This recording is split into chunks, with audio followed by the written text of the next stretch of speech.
Hey, this is Hannah, And your co-host Meg. and we're welcoming you to today's episode of the YA Disability Chronicles. This is an educational comedy podcast highlighting young adults around the world. So get ready to sit back, laugh, learn, and put another stamp on your passport of knowledge.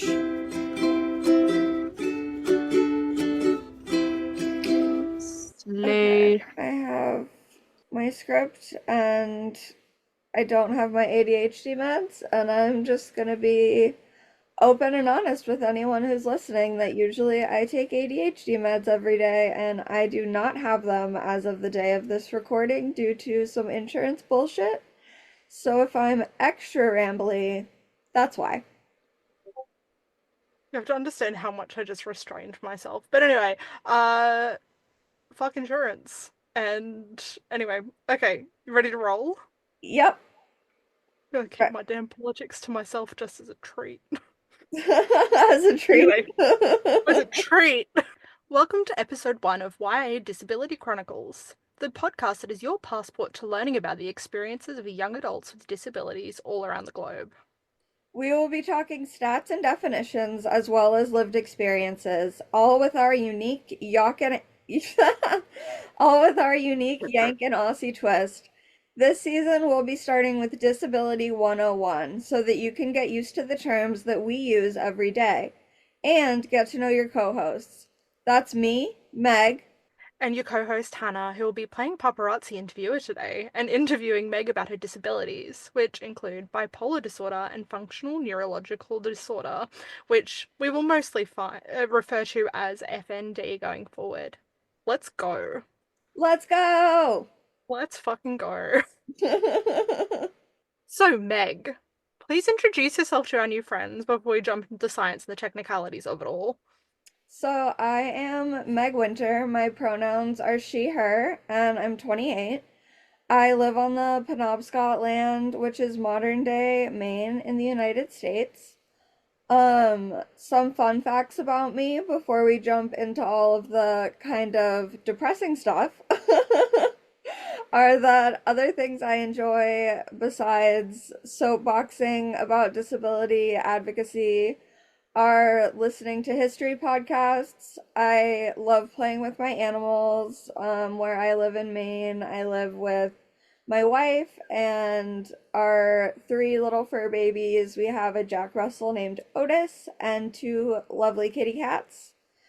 I love birding. I have a little bird sanctuary outside my window. You may also hear my cats, so that could happen.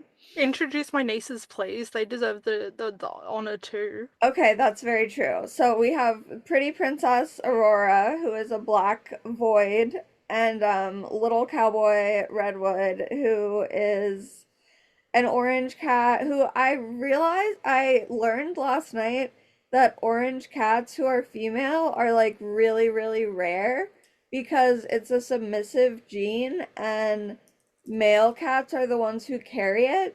So for her to be orange, both of her parents had to be orange, and that's really rare. And I just thought that was an interesting, fun animal fact. Part of that is because if female cats end up with orange genes, they very commonly throw as like tortoise shells and Yeah. tabbies and stuff instead. So, because that gene occurs for them in that way to get an actual orange cat, whereas like orange male cat options are like orange and not orange. So like they may be like black like tuxedo or they may be tabby or whatever, whereas like females they've got so many different options for how to include their orange that being pure orange isn't dominant.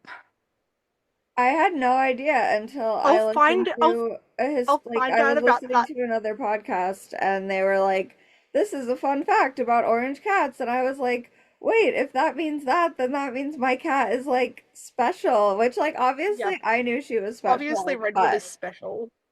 Oh, and her name My is darling. Redwood because yeah, she's very Oh, orange and also redwood trees are cool and she has a ring design in her side that looks like the side like rings of a tree. And my other hobbies are dreaming about owning a house, as if that will ever happen as a millennial in the United States in this economy, and doing crafts with stickers. Now that we're all comfortable with each other, let's dig into Disability 101. Meg, can you tell me what is the Webster Merriam definition of disability? We'll revisit this at the end of the episode to see how your experience lines up with that. So, reading from the Merriam-Webster dictionary, there are multiple definitions of disability. The first one that comes up is a physical, mental, cognitive, or developmental condition that impairs, interferes with, or limits a person's ability to engage in certain tasks or actions or participate in typical daily activities and interactions. Also, impaired function or ability. There are a few other alternative definitions, such as an impairment that prevents someone from engaging in gainful employment, a program providing financial support to a person affected by disability, a disqualification, restriction, or disadvantage, or a lack of legal qualification to do something. I also dug a little deeper when I was looking this up because the Merriam-Webster website linked me over to synonyms, and I thought that was really interesting. So the top synonyms in the English language are injury, disablement, impairment, and damage. And then some of the slightly less well-known ones are dysfunction, incapacity, malady, harm, hurt, and detriment. So what I took away from that is that all of these synonyms are strictly very, very negative. And there's really no room in the English language for disability to have a positive connotation. I completely agree. Meg, with all of that said, why are you passionate about making this podcast? I feel the need to address the ableism that I see all around me. Ableism is another really important just vocabulary word as we're in Disability 101. It's an extremely important word in the disability community, but I have found that a lot of people outside of that community don't know what that means. So I want to go on ahead and define ableism before I get into some deeper things, just so that you're with me about what I'm talking about. So, the definition of ableism from the dictionary is discrimination or prejudice against individuals with disability. Something else that I noted is that there are zero synonyms to ableism because this is a word that is so uncommonly used, and that's something I want to change. So reasons that I want to make this podcast are that there is so much ableism, so much discrimination and prejudice going on against individuals with disabilities. And I want people to realize that they are interacting with disabled people, at least one person every single day, even if it's a completely invisible disability that you know nothing about. And I hope that we can all think a little bit more about how our actions impact the people around us and what they may be going through already. Now that we've reached the proper context, would you be comfortable? Sorry. Now that we've reached the proper context, would you feel comfortable sharing your diagnoses with me? For those listening at home who may be dipping your toe into the disability community for the first time, please note that it's important to ask for consent before asking disabled people to disclose their diagnoses. That is personal information, and disabled people do not owe anyone an explanation for their symptoms. I think that's really important to note and something that a lot of people outside of the community don't understand is that you can't really just come up to someone with a cane and be like, "What's wrong with you? What happened?" That's actually, it can be really offensive and overwhelming for someone who's already going about their day having mobility issues to then be it can feel like harassment, and at some points it truly can be harassment of people being like, well, why are you using that mobility aid? And just just take a minute and ask, you know, it can be a learning moment, or it can be a moment of what can feel like aggression, and those are two very different things. And that's something that both Meg and I have experienced previously and have discussed between ourselves, as well as will discuss at later points, different ways that we have been made to feel that way, and then different ways to respond to that or counteract it in ways that feel comfortable for where you are at that time. Especially when you're a new mobility aid user, it can be really hard to defend yourself in those uses. And then when you get further down the line, like Meg and I do now, it is a lot easier to have something in your pocket to say at the time that lets you tell things at the pace that you're comfortable with, but genuinely you don't owe anyone your medical information. That is between you and your health professionals and your trusted friends. Absolutely, and we'll definitely do an episode about mobility aids. It'll probably be episode 4 or 5. We've got some fun ones on the ticket for you all. Yeah, we've got some plans. All right, now that we've tangented, so we're going to get into discussing your diagnoses. Yeah, so the first diagnosis that I got was when I was 16. I was diagnosed with bipolar disorder. I'm gonna go ahead and put a content warning here while I talk about how I got into finding that diagnosis, because I think that's an important part of the definition and what it means to me. So I'm going to put a content warning here about suicide, and if you are uncomfortable with that topic and you would like to skip ahead 5 minutes, go right ahead and do that. So, my experience with being diagnosed, I was forcefully hospitalized by very neglectful parents from the end of middle school and beginning of high school because I was making suicide attempts. Um, there were there were Sorry, traumatic just events going sorry. on at the time that led to those attempts. And as we get to know each other better, maybe I'll open up some more about some of those things. And that goes right back to what Hannah and I were just saying about, disclosing information about disabilities. Sorry, for us non-Americans, can you tell us roughly what age you were from middle school to Oh, sorry, that's why I was trying to interrupt. So yeah, just like a rough age that you were at that sort of time. yeah, absolutely. I didn't even think about like That's internationally why you have school is me. different. Yeah, no. So th for me, that was ages around like 11 to 15. And going forward, I'll try to just refer to everything as ages. It's okay if not, like, even if it is easier for you to think like middle school, but again, if you can just toss in like a rough age bracket at Yeah. that time.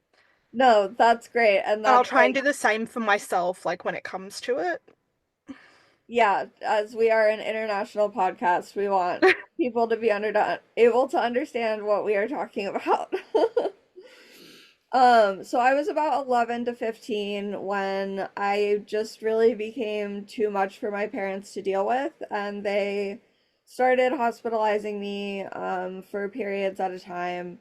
Eventually, the day before my 16th birthday, I made a very severe suicide attempt to the point that my doctors, or the doctors at the ER, told my biological parents that I was not going to live.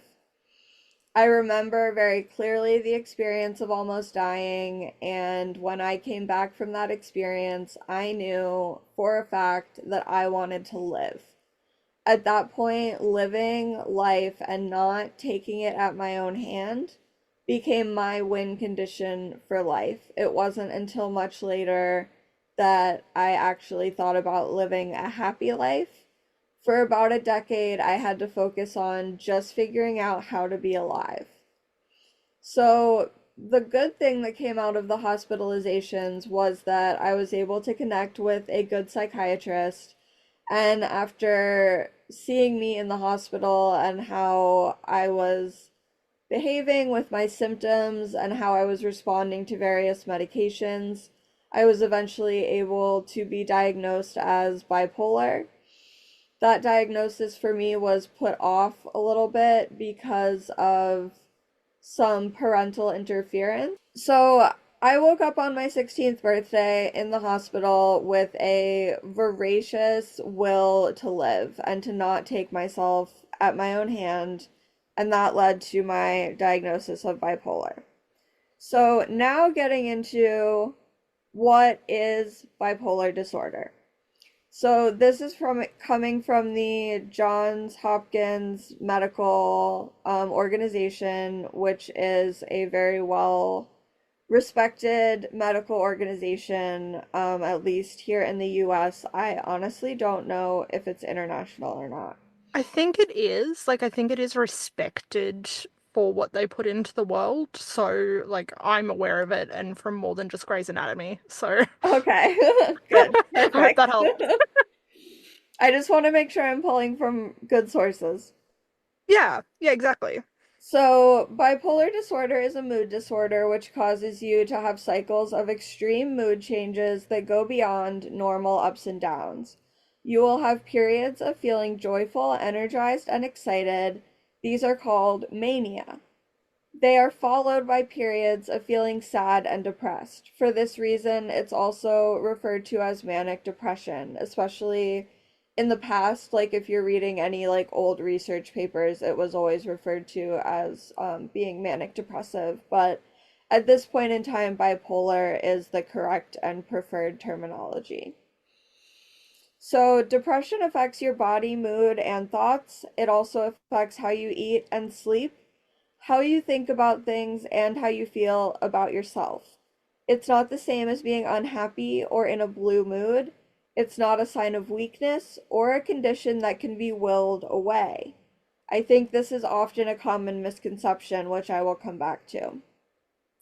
Treatment is often needed and is key to recovery.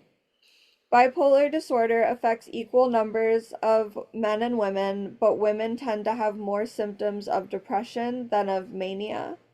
That does line up with my own experience. And this disorder often starts in teens or early adulthood, which also lines up with my experience. The causes of bipolar disorder are unknown. They agree that many factors seem to play an environment, which include environmental, mental health, and genetic factors. Bipolar disorder tends to run in families, and researchers are still working on finding the genes that may be specifically linked to it, but they definitely know that it runs in families. And for myself, I have it on both sides of my biological family, so I was pretty much just fucked coming out of the womb. So do I. Oh, sorry, I have it on both sides of my family as well.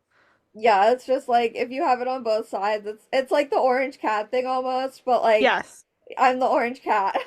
And I'm the ta yeah, and I'm the fucking tortoise shell. Yeah. Now that we've broken down the statistics of diagnosis with bipolar disorder and your presentations and different ways that that might be something you could be diagnosed with, can you tell us about your current experience with bipolar disorder? My current experience is that my bipolar is fairly well managed. I think that other disorders I'm dealing with have really taken the forefront. At this point, I'm 28 and I was diagnosed when I was 16 and started having symptoms when I was 11. So that gives me 17 years of experience dealing with bipolar, and I've been lucky enough to have a few good and a few bad doctors along the way. And that's also something that I'm sure we'll talk about more is how doctors can treat those of us with disabilities. But currently I have had access to a good doctor for a few years and have been on a stable set of medications. It took a long time to find out what that stable set of medications was. In 2019, I started a nasal treatment of ketamine, which is an alternative treatment for bipolar disorder that has gained a lot of traction even in the years since I started doing it. And it's been really helpful for me. It's actually the first thing that ever kept me from being suicidal, and it has kept me from being suicidal consistently for the past 6 years, which I am incredibly grateful for. So are we. I'm Okay, I glad to need have to you. pause and like have some water. Please do. You gotta hydrate or die straight, baby girl. Sorry, please don't choke because of that. Are there any positive representations that you've seen of bipolar in media? Because I've actually got an excellent one, but I have a feeling that you do also. So do you want to tell us about it? Yeah, I would love to hear yours. But there are two that come to mind for me who are both comedians, stand-up comedians. I think that that's a form of entertainment that allows for a little bit more honesty, and it's a form of entertainment that I really enjoy. The first comic that I really connected with was Maria Bamford, and this was like back in the day in like 2011. She was putting out these like really weird, esoteric, like surreal almost comedy specials. There's one where she does the entire special for her parents in her living room and her dog. Love that. I will have to find the name of it because I can't think of it right now. And then more recently, I feel like she really paved the way for another comedian I love and who I'm actually getting to see live later this month, which I'm really excited about, who is Taylor Tomlinson. In her second stand-up special, she came out as having gotten a bipolar diagnosis, and she talked about it in a way that was really raw and funny, but also had some really great metaphors. There's something that I think about pretty often, which is she talks about how she started taking medication and that taking medication, there's absolutely nothing wrong with it. There is a stigma in the United States against taking medication, which is funny because most adults are on it. Um, but she talks about that stigma and how wearing or how taking medication is like wearing arm floaties in the pool if you don't know how to swim. There's absolutely nothing wrong with it, and it's helping you stay afloat. What can become a problem is if you know that you need arm floaties, you jump into the pool anyway, you start drowning and make it everyone else's problem. I've heard that before and I fucking love it. And I really Yeah, love Tomlinson. And I saw her on your bingo card and I'm so excited for you. You're gonna have to tell me us everything she's after you see her.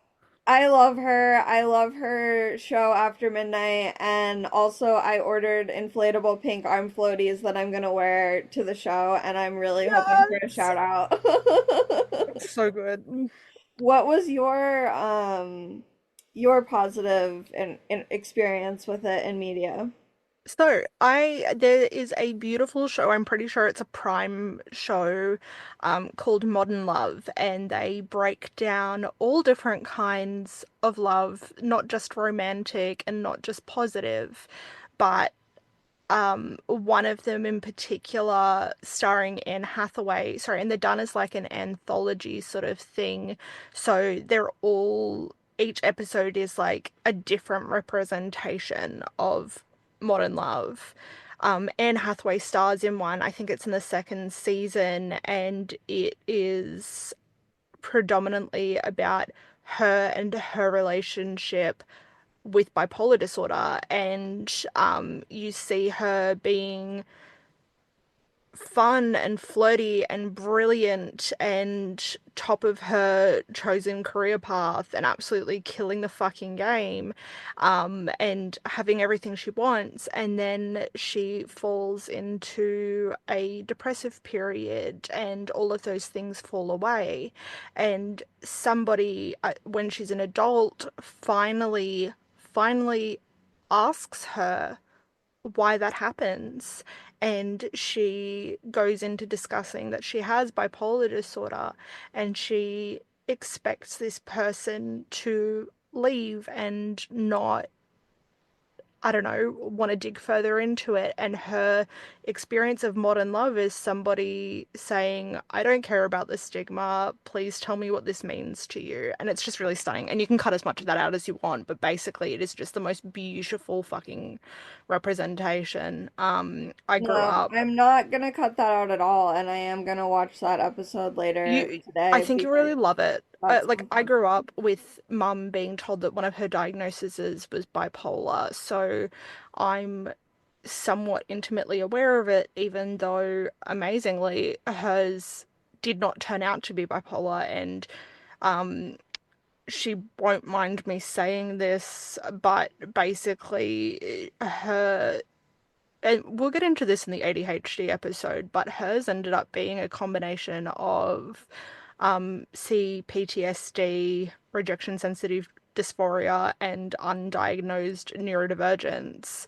Um, and it can really go both ways from what I've experienced, that people who are neurodivergent, especially people that were assigned female at birth, can have a complex mood disorder label slapped onto their undiagnosed neurodivergence, but equally it can go back the other way where they may think that it's neurodivergence and smack that label on, and maybe that's part of it, but it can indeed be bipolar disorder, and there really isn't enough research and compassion around disorders like bipolar and information about them beyond them being something that is scary or negative or whatever else. Like, they're just, we need to do more there. And again, have more of these positive representations like Meg's and Taylor and that episode of Modern Love that I mentioned, so that it's not a scary thing and it's not something dark that's in the shadows. Like, just shits me to tears. I would say also that like when you were talking about that episode of Modern Love, it feels very accurate to my experience. Like when I tell people not in my life now. The people who are in my Yes, life now, I want to make clear, love me for exactly who I am. done what we do. In the past, I have had relationships where being bipolar was a problem. And I used to feel like I had to disclose being bipolar right away as soon as I met someone, because if I didn't just tell them right away, then we were going to become friends and then they were going to just leave me. Mm, And most of the time, that's what happened anyway, is people would be like, "Oh, you're bipolar? That's fine." Because I would be in a state where I was doing okay. And yeah. then if I became manic or if I became depressed, those people would just fade away. And that's been my experience with other disabilities as well. And then also to the point that you were talking about, like comorbidities, and which Mm. comorbidities, the definition of that is just having multiple disabilities. I realized I just kind of dropped that without a That and them definition. being interconnected, we can discuss comorbidities again in our disability 101 thing, because I know that I have a lot of them and I'm certain that you do as well. Yeah, that's definitely a word that we will be I'll using a text it to lot. you. Because I also have PTSD and ADHD, and the overlap of all of those things was labeled as bipolar when I was a teenager, because that was the easiest way for the adults around me to deal with it. even though it still had a very negative stigma to them at that time and they didn't want me to have it, it was the way that they could kind of accept what it was. And then as I grew up and got older and was dealing with this journey on my own, is when I found that there was a lot of PTSD and also ADHD symptoms overlap a lot with bipolar disorder symptoms. So, especially because I was female and ADHD, which we'll get to, is mostly diagnosed in men, especially in children, it was just never thought of that there could be anything else. It was just you're bipolar, and I fully accepted that label because it gave me something to work with and a path to move forward. Exactly. And again, bipolar diagnoses are incredibly real. It is a real disorder.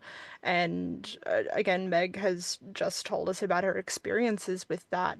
But there are also times that it is not uh, bipolar. And I'll happily discuss this in my own episode as well as, when we do our ADHD breakdown. But yeah, like, don't if people tell you what their diagnoses are, listen to them. If they are comfortable enough to tell you what they're experiencing, listen to them. It means they That's it. trust you. It means That's they it. trust you. That's it. So yeah, sorry if in any way I've just invalidated your experience with your diagnosis. Not at all. Thank you. I know you'd tell me. I would. And Perfect. another thing that's important to note about bipolar as we're learning about it together is that there are two different forms of bipolar. There's actually Yes. three, but one of them is a little bit more complex, so I'm going to get into the One and main two. two are bipolar 1 and bipolar 2. People think of it as it's commonly thought of that like bipolar 1 is the more extreme one and bipolar 2 is the less extreme one, but that is actually incorrect. Neither one is more or less extreme, they just present differently. So bipolar 1 is going to be where you're going to have really extended manic states followed by shorter periods of depression. Bipolar 2, which is the one more commonly in women, is where you're going to have short states of mania or even hypermania, which is like, or sorry, hypomania, which is like you're almost fully manic, but not quite. So people with bipolar 2 are more prone to experience periods of hypomania, which is a period of 4 days or more. Any episode of mania has to last for at least 4 days or more. It's not something that can just be like, oh, I felt really up this afternoon. That was a manic episode. Like, a manic episode is 4 days of not sleeping at the very least. That's the beginning of the definition. So, people with bipolar 2 are more commonly experiencing shorter periods of mania followed by longer periods of depression, whereas people with bipolar 1 are more commonly experiencing longer points of mania and shorter points of depression. And I don't have a source in front of me. These are just things I know from years of research, but I will link to sources in the show notes that back up these things because I don't want anything on this podcast for you to have to question it. I want you to know that we're giving you the facts and we're giving you our experiences, but I always want to back up the facts. That's it. We like science. We trust science. We like science. We like science. We are pro science. Perfect. Okay, so are there any other important parts of b bipolar disorder that you would like to share with us before we move on to functional neurological disorder or FND? I am gonna say I don't think I can do both in one session. It's just Perfect. feeling like too much. I think I'll just do like kind of a wrap up and like my experience with it now and like looking to the future. So we initially said that we were going to discuss one of Meg's other diagnoses, which is neurological disorder or FND. But as happens with disability, we've tapped out. So, Meg, would you like to discuss this in a different episode instead? Yes, I think I would like to wait and talk about functional neurological disorder when I have a little bit more bandwidth. It is difficult, and I want to honor anyone who is listening to this podcast and who maybe is reliving some of their own experiences, or you're at a beginning of a journey like this. Talking about these things and thinking about them is really exhausting and it's really hard. And I just want to validate that for anyone who's listening that it is really fucking hard to talk about your own disabilities. And that is a large part of why you do not owe anyone that explanation just because they are demanding it of you. It is okay to say no. Talking about your disabilities is something that you have to consent to, just like anything else.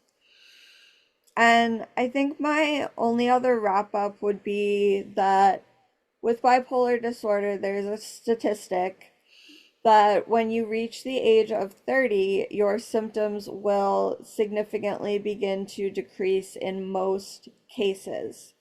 Like your peak manic and depressive episodes will happen before the age of 30. So ever since I was diagnosed at age 16, I've basically been counting down the days until I turn 30. And now that I'm 28 and a half, I have to say it is true, it does get better. And if I'm you're really someone who's younger or who's just being diagnosed, even if you're older, people say that all the time, and I used to think it was utter bullshit. People would tell me, it gets better, it gets better. And I was like, no, it fucking doesn't. It fucking sucks. And you don't know what it's like to be me and all of that. But the truth is, even if you're saying fuck you as you're listening to this podcast, if you're a 16-year-old, like, it does get better. And that's the only place I can really leave that. I'm still struggling. I have a meeting with a new psychiatrist this month, and I'm really scared that they're going to try to change my medications around. Um, but we go with the flow, we move forward, and as long as you're working hard at your own management of your disabilities, things will continue to improve and get better. I promise. but also being kind with yourself. Yes, not jumping into the pool without arm floaties when you need arm floaties, but also allowing yourself grace and peace and knowing when you need a break and when you need to say, like, okay, I'm at the edge of my limit and that's all I can offer at the moment. Like, that's also incredibly fucking important for all disabilities in life in general, I think. Yeah. So now that we've reached a point to wrap up, how does your experience line up with the definition of disability that we started the episode with? The definition lines up pretty well considering limitations, etc. But there's one thing that I do have a problem with in the definition, which is that it very clearly states that disability is a disadvantage. That is certainly what it feels like a lot of the time. I'll be real with you. But there are also ways in which being disabled can be a blessing. It has forced me to learn to have patience, to learn to give myself grace, as Hannah was just saying, and to be kind and to think about other people's points of view. And I hope that we can spread a little bit of that throughout this podcast and that we can all learn to be kind to each other today and every day. I hope that you've enjoyed our first episode of Disability 101, where we focused on bipolar disorder. And we really hope that you'll come back next week when we will be talking about. Oh, chronic migraines, and other assorted conditions like POTS and hypermobile Ehlers-Danlos. We'll be learning more vocabulary terms, and who knows, maybe there will be a quiz on what you learned this week with a prize for the winner. We'll see. But thank you so much for joining us on this week's episode of YA Disability Chronicles podcast and putting another stamp on your passport of knowledge. Don't forget that you can find us on Patreon, Instagram, Blue Sky, and TikTok, as well as assorted streaming platforms, of which I don't know. Are we also on YouTube? Yes, we are on I'm all major so streaming professional. platforms. Thank you. I don't even know what like counts under that umbrella. I just know that we've got like 1,000 fucking logins. Yeah, we're on all the sites. You can find us. And YA Disability Chronicles doesn't really bring up anything else on Google, so we should be pretty easy to get a hold of. You can shoot us a line at yadisabilitychronicles@gmail.com if you have any thoughts or questions about this episode. We would love to chat with you, and we're excited to see you again next week. This is Hannah signing off. And your co-host, Meg. Okay, boom. Crushed it.